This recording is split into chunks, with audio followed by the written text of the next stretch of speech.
Oula. Ah, salut, désolé, mais en fait, il y a Raúl Asensio là qui continue toujours de glisser. Il vient de passer là ici et il vient de percuter le facteur, donc désolé, je m'inquiète un peu. J'arrive tout de suite, je vais aller voir si le facteur revient.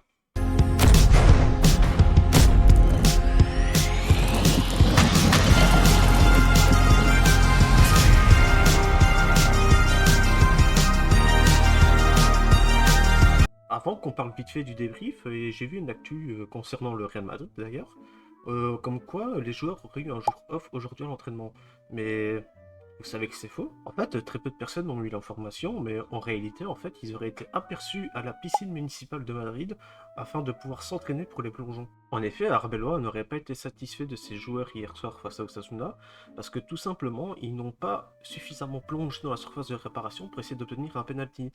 Et du coup, c'est à cause de ça qu'ils n'ont pas pu gagner leur match hier soir face à Osasuna, parce qu'en fait, ils n'ont pas plongé et l'arbitre n'a pas pu leur donner de penalty, tout simplement. Et cela en fait justifie totalement leur défaite au final. Parce que vu qu'ils n'ont pas eu leur petit penalty habituel, ah ben, du coup ils n'ont pas pu s'imposer et reprendre la tête de la Liga. Bon allez, maintenant on va arrêter les conneries, on n'est pas là pour parler du Real évidemment. Aujourd'hui, le Barça s'est imposé 3 buts à 0 au Camp Nou face à l'Evante et reprend donc la tête de la Liga. C'est une victoire qui fait énormément de bien à l'équipe après les deux défaites qu'on a subies juste avant. Et d'ailleurs aussi, petite précision, c'est la première victoire qu'on débriefe enfin sur cette chaîne. Donc la réponse à ma question de l'avant-match, c'était donc la troisième, c'est la bonne. Donc voici dans un premier temps le 11 qui a débuté la rencontre. Donc pour moi c'est un 11 plutôt cohérent, même si on est un petit peu loin de ce que j'avais dit dans l'avant-match concernant mon 11 idéal. Mais Flick est resté cohérent dans ses choix. Il a fait reposer deux-trois joueurs, dont Firmin et Koubarsi, qui étaient un peu dans le dur ces derniers temps. Il a mis un 11 capable de battre le 19e du championnat. Et de toute façon, sur ce qu'on a vu sur cette première mi-temps, il a totalement eu raison parce que le Barça, globalement, a été super bon, que ce soit dans l'attitude, dans l'état d'esprit et même offensivement, même défensivement, même si on a eu du mal à démarrer sur les 20 premières secondes, parce qu'au bout de 20 secondes, on avait déjà face à face pour les vanter, mais par la suite ça a été, on en a eu un, je pense qu'il y en a eu un autre aussi après le 1-0, mais puis après ça, les vanter n'a plus eu grand chose, et le Barça a été quasiment irréprochable ce soir, dans l'état d'esprit, dans l'attitude, tout le monde jouait pour tout le monde, on a eu un collectif excellent, donc franchement pas grand chose à dire, hein. Sur cette première mi-temps, mes deux seuls bémols, donc c'est ce que j'ai dit, hein, les deux premières occasions que Levante a eu en ce début de match, et ensuite on a eu Lewandowski et Olmo qui s'étaient un peu dans le dur. Rafinha, peut-être offensivement, n'était pas si bon que ça, mais dans l'état d'esprit, il était excellent. Je n'ai rien eu à lui reprocher parce qu'il revenait beaucoup défendre. Cancelo a fait un match exceptionnel. Chose intéressante aussi avec Lamine Yamal, c'est qu'il redescendait beaucoup et des Koundé. Koundé ne s'est jamais retrouvé dans des situations de 1 contre 1. Et ça a payé, hein, parce qu'au final, la défense n'a pas si souffert que ça, à part les deux occasions que j'ai parlé au tout début du match. Mais si pas, en dehors de ça, la défense était solide. Koundé était aidé par la Yamal. Rafinha redescendait près des Cancelo. On a eu les milieux de terrain, Bernal et De Jong, qui ont fait aussi les efforts. Même Daniel Olmo, hein, même s'il n'a pas été exceptionnel ce soir, il était presque invisible. On l'a vu redescendre aussi quelques fois pour récupérer des ballons. Aujourd'hui, franchement, sur cette première mi-temps, l'attitude de l'équipe était exceptionnelle. Moi, c'est clairement ce que je voulais voir pour ce match-là. Donc, déjà de la victoire. Et retrouver aussi un bon état d'esprit de la part de tout le monde. Et c'est ce qu'on a eu sur cette première mi-temps. Et du coup, résultat des courses, hein, sur cette première mi-temps, ça fait donc 2-0 pour le Barça. Donc on a eu Bernal qui a remis son deuxième but de la saison, encore une fois, au Camp Nou. C'était un super but, je crois que c'était un beau centre d'Eric Garcia, mais ça partait de Cancelo au tout début, qui, encore une fois, je le redis, hein, mais lui, son match du début jusqu'à la fin, il a été super bon sur le plan offensif, et même défensivement, il n'a pas été si inquiété que ça. Et de toute façon, quand il y avait des contres de Levante, Rafinha redescendait avec lui. Mais le premier but, donc c'est Bernal qui le met par un centre d'Eric Garcia, c'est Cancelo qui avait tout fait. Et le deuxième but, justement, ça part d'un centre de Cancelo avec un bon appel de De Jong. Il a été servi bien correctement, il a mis le 2-0. Et on peut dire qu'à ce moment-là, le match était quasiment plié. Donc pour moi, pour conclure avec cette première mi-temps, les seuls bémols qu'on a eu, c'était donc les 20 premières secondes, où pour moi, on a encore eu un petit problème de concentration. Et évidemment, Lewandowski et Olmo qui n'ont pas été si bons que ça, on les a quasiment pas vus. Après Lewandowski, ça peut aussi s'expliquer par le fait qu'on l'a pas trouvé tant que ça, mais sur le peu qu'on l'a vu, il a eu aussi une situation de tuer le match dès le début, mais il a envoyé sa balle au-dessus. Après, il y a eu un rebond, donc voilà, mais globalement, ces deux-là ont été presque invisibles, voire complètement invisibles. Et un petit peu la Yamal, hein, qui a été mise sur le plan offensif, mais sur ses efforts sans ballon, j'ai aimé. En deuxième mi-temps, le Barça revient un petit peu en mode gestion. Donc en deuxième mi-temps, on n'aura pas vu autant de ce qu'on a vu en première. On n'aura pas eu autant de situations offensives que la première mi-temps. Mais par contre, dans le jeu sans ballon, ça a été super bien. Parce que tout simplement, Levante n'a quasiment eu aucune solution offensive. Sur le peu qu'ils ont eu, ça a été signalé hors jeu. Tout le monde redescendait aider. Lamine Yamal a eu pas mal de pertes de balles.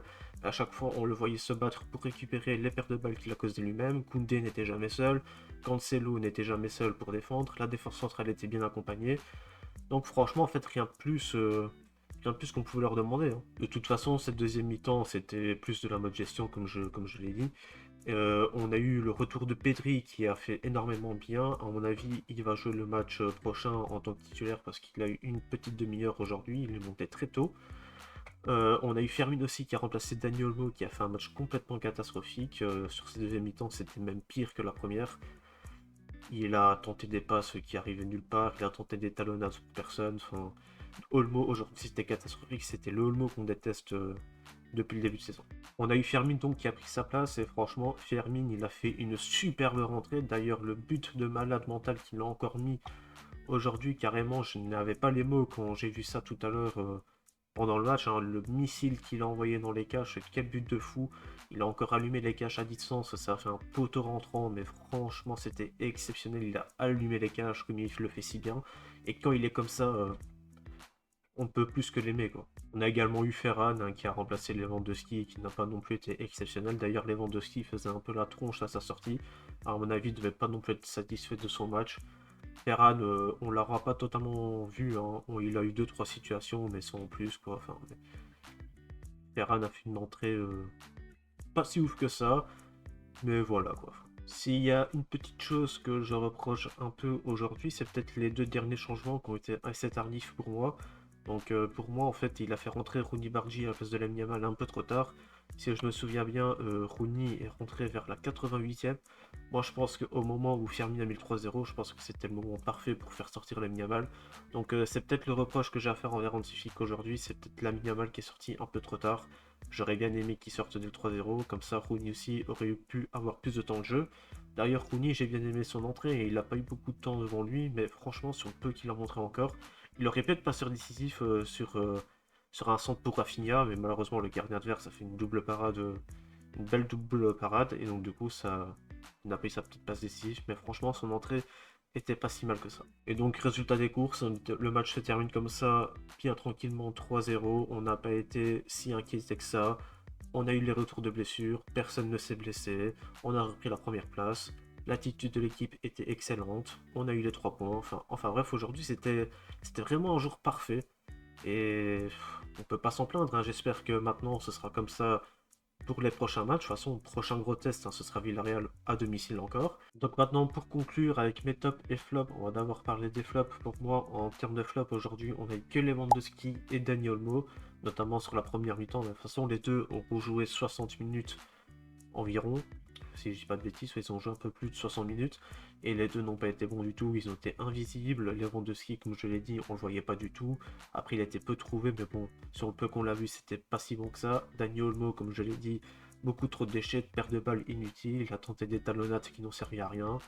La seule chose qu'il a eu, c'était une occasion, une petite occasion sur une frappe dans la surface, mais si pas, il a rien eu d'autre. Même dans le jeu, hein, dans la construction, c'était pas fameux. Donc match oublié pour ces deux-là. Et si je dois en mettre un troisième, on va mettre vite fait Lamine Yamal pour son apport offensif qui n'a pas été bon. Mais comme je l'ai dit, moi j'ai bien aimé son attitude sans ballon.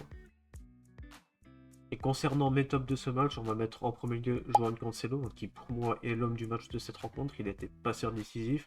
Toutes nos meilleures situations offensives, c'était lui au départ ou c'était lui qui était le passeur. Enfin bref, sur toutes les meilleures situations du Barça, c'était lui qui était à l'origine à chaque fois. Il a été irréprochable défensivement, il n'a pas pris la flotte. Je pense que même sur son côté, il n'y a quasiment rien qui est passé. Ça passait beaucoup, Levante c'est beaucoup passé dans l'axe et a essayé sur le côté droit, mais ça n'a pas marché pour eux. Mais Cancelo, sur son côté, a été intraitable. Même Rafinha, on l'a vu, hein, lui a complètement laissé le côté gauche. Donc Cancelo, pour moi, c'est l'homme de la rencontre. Il était impeccable dans tous les domaines du jeu aujourd'hui. Ensuite, je mets Eric Garcia en deuxième top pour déjà son travail défensif qui a été très bon tout au long du match. Même Gérard Martin, hein, à côté, aurait été super bon. Ils auront formé une bonne paire aujourd'hui. Mais il a été aussi passeur décisif sur le premier but du Barça pour Bernal. Il aura également eu, je pense, et je ne sais plus si c'est lui, mais il aurait pu marquer aussi aujourd'hui. Donc franchement, top match de sa part, pas trop en défense comme d'habitude depuis le début de la saison. Et si je dois en choisir un troisième et que je dois m'en arrêter là, je mettrai Marc Bernal, déjà parce qu'il a été le premier buteur de la rencontre et j'ai beaucoup aimé aujourd'hui son activité au milieu de terrain. Il a récupéré pas mal de ballons, bon il a fait quelques fautes aussi stratégiques pour empêcher les contre-attaques adverses, mais globalement il a fait un très bon match, buteur.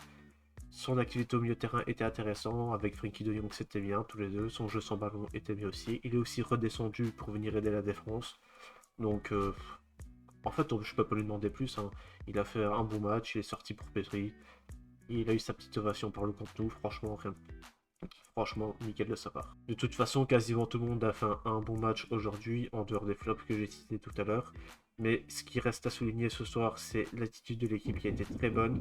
On a eu les replis défensifs qui ont été faits par chacun. Tout le monde a joué pour tout le monde. On a vu un collectif. Bien évidemment, en face c'était Levante, donc on verra quand ce sera avec plus d'intensité en face. Mais il faut aussi souligner quand c'est bon, parce que même quand c'est faible, en face, on n'arrive pas. Et aujourd'hui, l'attitude était parfaite, c'est tout ce que je voulais voir pour ce soir. De toute façon, on aura le vrai test face à Villarreal samedi prochain. On verra si l'équipe continuera sur cette lancée. Et j'ai hâte d'y être, tout simplement, pour voir. En plus, on a les retours de blessés. Donc franchement, que du positif aujourd'hui. C'est terminé pour ce débrief. On se retrouvera soit demain ou soit mardi pour une vidéo note des joueurs où on reviendra sur la performance individuelle de chacun. C'est un nouveau format de vidéo qu'on va essayer de faire de temps en temps quand on n'a pas beaucoup de matchs qui s'enchaînent tous les 3 jours. N'hésitez pas non plus à liker et à me donner votre avis du match dans les commentaires, ça m'intéresse beaucoup. N'hésite pas non plus à t'abonner et à activer la cloche des notifications pour ne manquer aucune de mes vidéos. Mes réseaux sociaux, comme d'habitude, sont dans la description et s'affichent à l'écran. Et sur ce, on se retrouve plus tard mardi pour la vidéo note des joueurs. Et je vous dis, salut tout le monde!